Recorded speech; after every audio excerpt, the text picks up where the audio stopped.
Well, here's the chicken coop I built for my daughter, ready for delivery.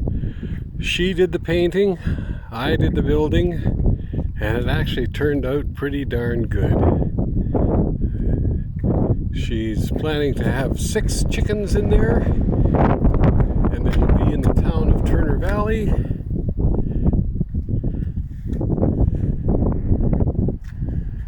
Sliding door.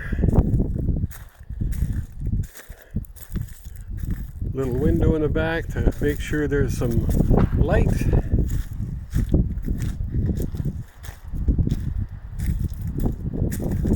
Access door to get inside. On this side we've got the nesting box, which opens up, and underneath it that opens as well for a clean out valve, or tray I should say. So there it is.